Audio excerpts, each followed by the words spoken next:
Please.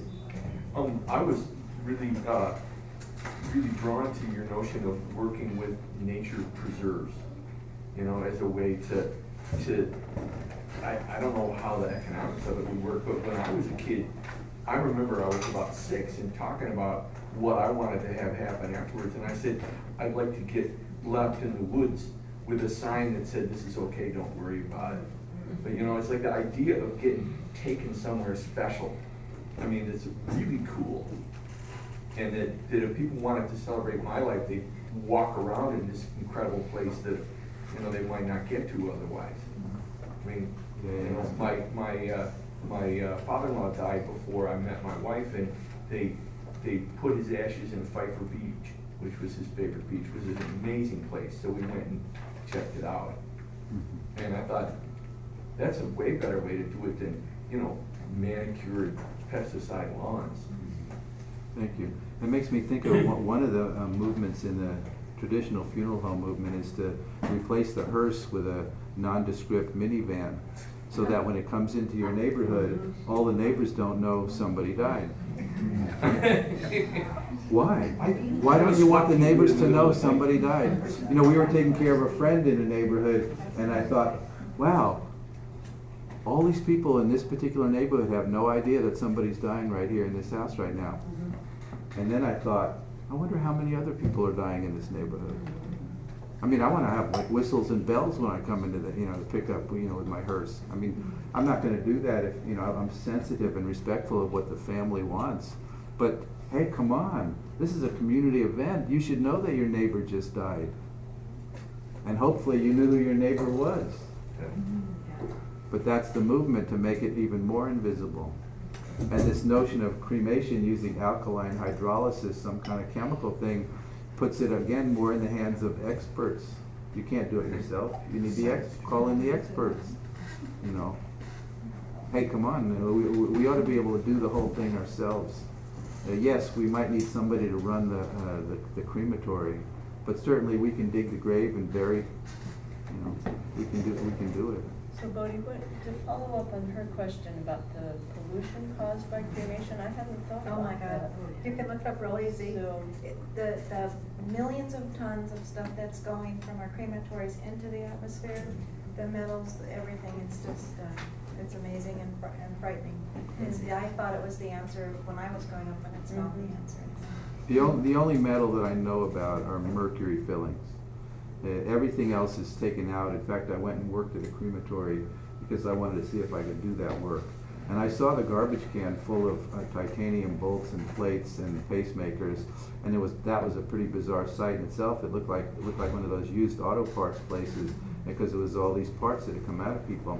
But as far as the metals going in the air, they're concerned about mercury. It's kind of odd because the dentists are still putting mercury in your mouth. And then as far as actually the pollution, yes, certainly most of it is gas or oil burned, and but there are lots of great scrubbers now coming online to really clean what gets exhausted. I'm more concerned about having to even use oil and gas. That's what I love about ocean body burial.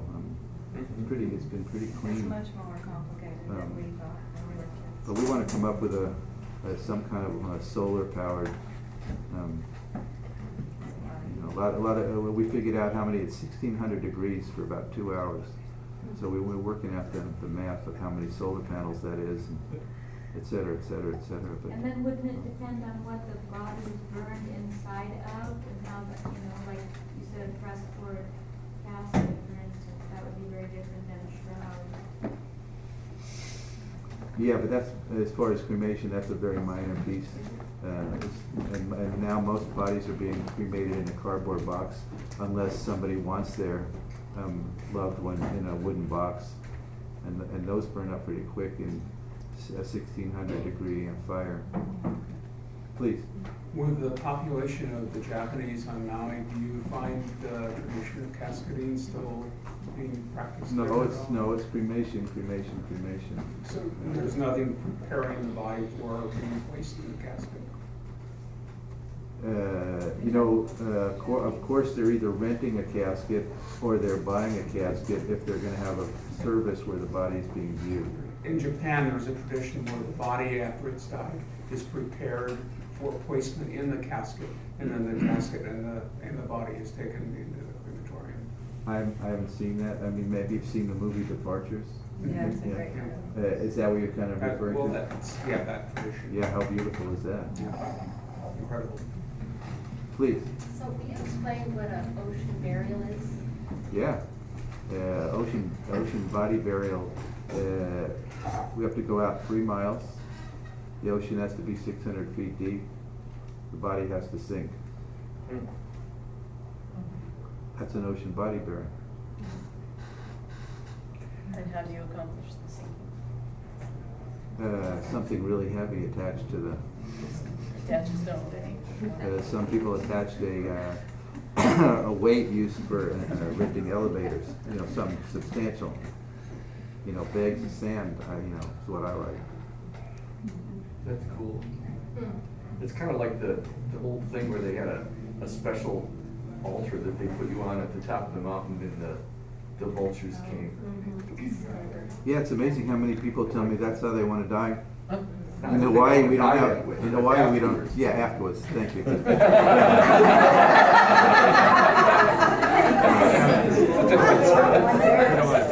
We don't have those kind of birds in Hawaii.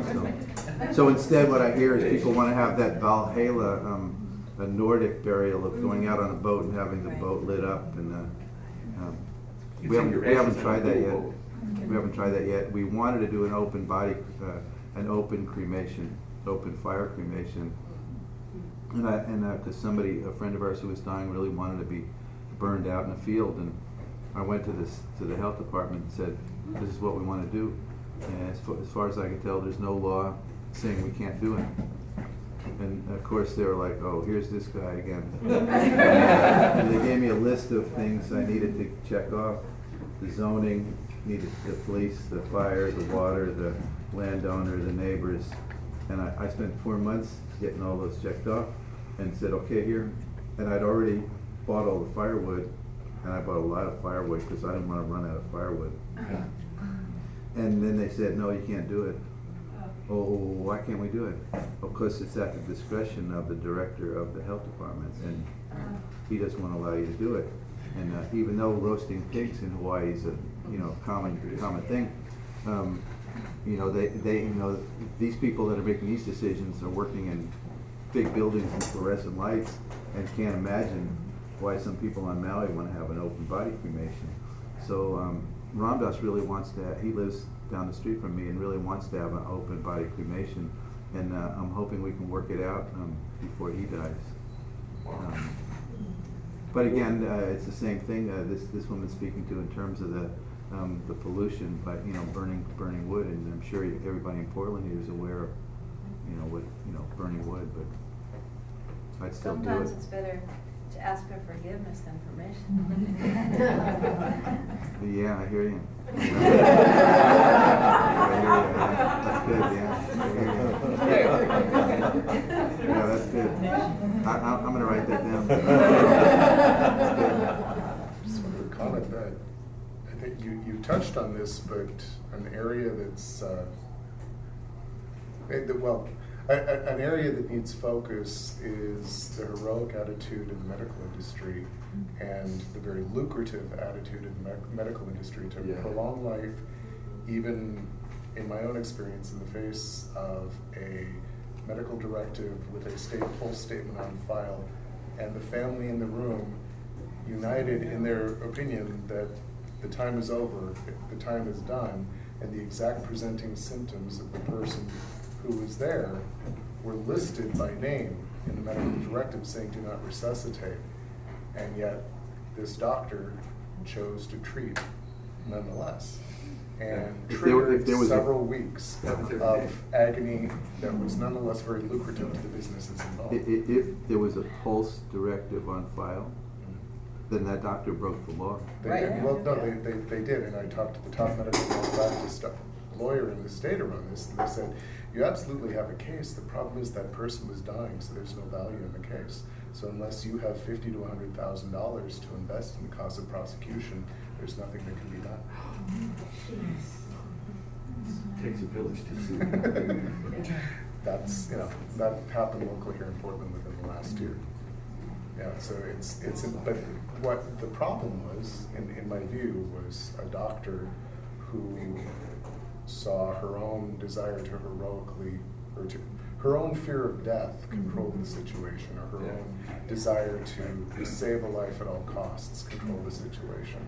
So just because the law may say something doesn't mean that the medical culture of our country respects the law or respects the best interests of the situation. And that cultural shift is, what you're doing with humor and charm and dignity, trying to create this new approach to it all, I pray reaches the medical industry. We certainly need to educate the doctors on that. You were going to say something back there? Back in, I think it was like the late 70s or early 80s, I lived in the northeast Portland part of town, and back then it was somewhat low socioeconomic. And right about the time they had who they called the boat people come over. And lots of people were put into neighborhoods with empty homes, and my street had plenty of them.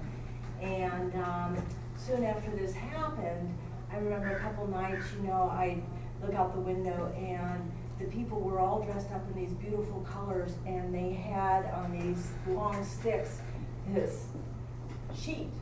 And all of a sudden I realized there was a person in that, and it was a dead person. And they were parading up and down the street, and this went on for a couple nights, and then a little bit later, and all of a sudden, the police showed up one week, and this was going on. And they had the translator come out, and they told the people, you can't do this, or you can't do this. And I remember seeing the police were terrified, the neighbors got all terrified, and everyone's all terrified. And they said, you can't bring the dead people outside, they have to be taken away. And these people were horrified. They couldn't speak my language, and I couldn't speak theirs, but I saw their faces, and it spoke for itself. And the translator was crying, and it was all grieving. Finally, I said to the translator, tell them they can come to our house. And I had not told my husband about this at the time. He was a New Zealander and somewhat British in his attitude that was very prim and proper. And he came home one night, and I had moved our dining room table aside, and there's a dead person in the room there. And the point of this story, it went on, and finally the city came out and told us we couldn't do it, or we were going to go to jail, and it just became a mess. But in this process, I realized that it was my first awareness of how terrified our culture is of not just the word death, but death itself. We're seeing a dead body. And I was too, and I was fascinated though by it. I always give in to my curious, and I try not to let fear get in the way. And after having about 4 dead bodies in my home, on the dining room table, so to speak, and then my husband getting used to it, it really made me realize that it is a huge process to address that fear. And most people don't do it until it's too late to really, for many of us, get through that process. But these people were so joyous and so happy, and yet they had the grief. And every time the translator came to the house, I've had like 100 questions, and I'd say, well, what are they experiencing? And the main thing I remember that she told me, she said, well, they don't grieve like we grieve, like you grieve. She said, because the person always stays with them in their hearts. And these things just stood out for me, and it took a lot of years to really understand. And I started studying the rituals of death all over the world and every place. And the diversity was tremendous. But it almost seemed like in what we consider primitive cultures, they had the most realistic and embracing, concepts of death. But I think, getting back to your teaching, I think the biggest thing that people like in this society, and I don't want to generalize and say everyone, but just in our society that, puts a wedge between the inevitable and, our own existence, that just working on accepting and dealing with the fears that are passed down generationally, to us culturally and from, many different perspectives, that is huge in itself, and it takes a lot of time, and I think that's, one of the first things that needs to be addressed in your death shop, or in a death, thing is identifying and befriending, embracing the darkness That's a beautiful story, thank you. I don't know what the law is in Oregon. In Hawaii, you're supposed to cremate, bury, or refrigerate a body within 30 hours. We've kept bodies at home for 3 days, claiming our religious rights to do so. And I don't know where the 30 hours came from, except as a dagger in Hawaiian culture. Yeah, beautiful. Please. When my mother died, she died at home of colon cancer, and she had very specific ideas about what she wanted. So a friend of mine built her a casket. It was Doug fir, because that's what we have around here, and lined it in blue velvet, because that's her favorite color. And she wanted to have holes in the bottom so the worms could get to her body. It was very important to her to have holes in the bottom. And we made the guy who built caskets, a friend of mine, and he built a bouquet out of her paintbrushes. She was an artist. And so this beautiful bouquet of paintbrushes, and as she was being buried, then we passed out Sharpies, and people wrote love notes and drew pictures and On the casket? on the casket, No, yeah. like what's a cast? And it was actually fun. I mean, it was my mother, and I'd lost her, and I loved her dearly, and it was the whole process. But it was fun to kind of crack jokes on her casket, and, the things that people wrote were lovely. And Beautiful. so Yeah, beautiful. and the funeral home, I have to say, it was through Riverview Cemetery. They were great. They were with us every step of the way. They Great. didn't give us any trouble. Great. And she lived well, and I think she died well. Yeah, I tell people if you buy one of my coffees, I'll throw in a pound of worms. We've taken these I have these cardboard caskets, and sometimes we'll bring them over, and sometimes a family will want to have a big funeral in the home with the body, and we'll set out glue sticks and crayons and magic markers and paints. And maybe the person that died, or maybe sometimes before the person dies, brings out all of these photos, family photos and stuff. And I've seen tremendous amount of healing happen in the grieving process of people coming in. Some of them being tremendously torn up and taking that and putting that into painting or writing or shipping instructions, or I've seen tremendous grieving move through that very vehicle in powerful ways. Yeah. Thank you. How about you in the back? I'm curious about you becoming a funeral director, because I'm interested in becoming a home funeral guide. I'm wondering if you found any programs or training that you would like to talk about. Well, I don't know if you know Jerry Grace Lyons. She's a dear old friend of mine at this point, and we've invited her to Maui a couple of times. And she's really been, I'd say, at the forefront of the home funeral training movement. What was her name again? Jerry Grace Lyons, and she's got a thing called Final Passages. Okay, yes. And she's a great person doing great work, and she's trained a lot of people all over the country now who are home funeral guides. Fortunately, I live in a state that didn't require me to go to embalming school and mortician school to become a funeral director. Jerry Grace has told me that the funeral lobby, and there's a massive funeral lobby that is now starting to push on the legislatures to clamp down on people like you and me who want to be home funeral guides, and they're trying to keep this movement from happening, to where in some states now you can't be a home funeral guide without a funeral director license.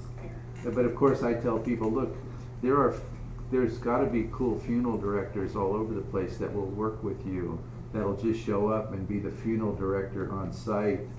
And that's what I think about my store, that while I'm a funeral director in my store, the store doesn't need a funeral director. There's lots of people out there that will be happy to do, and especially when they see what it is this is about, in wanting to bring it out into the commons, in wanting to bring it into the conversation, in wanting to educate people. I mean, the current funeral home model doesn't want us to be educated and wants us to be completely dependent on them to know what's best for us. That's just like not knowing where our food comes from. Please. So I went through Jerry Grace's classes and hung out my shingle, and 2 months later was notified by the state of Oregon that they were going to require licensing, and went through that whole process. What was that whole process? Oh, it's too long to tell you. I'm surprised I lived through it. It's really difficult. Uh-huh. Be an ironic death. Be an ironic cause of death. Yeah, no kidding. Well, the saddest part was I spent a lot of time down in Salem calling on representatives and senators and asking them, telling them what it is we do and asking them to vote against this. And pretty much all of them said, I totally understand what you're doing, I believe in it, but I'm going to vote for this bill anyway because of the senator who had sponsored the bill. So then after that process, I was invited to be on the Rules Committee, and we went through that whole thing about how are we going to create a license. And when it came down to it, it said that we cannot do it unless we have an embalmer's license. Because in the state of Oregon, supposedly the only person who can touch a dead body is an embalmer, which of course every hospice nurse known to man knows that that is not true. But anyway, so what they did was they wrote that we cannot do this if we charge. So it all came down to money. Sure. So those of us in the state of Oregon do not charge for our services. And of course, it precluded quite a few people from pursuing it because they needed to be able to make a living. Mm-hmm. And the rest of us make a living doing something else, and we donate our time for home funerals. And do you ask for a donation? Yes.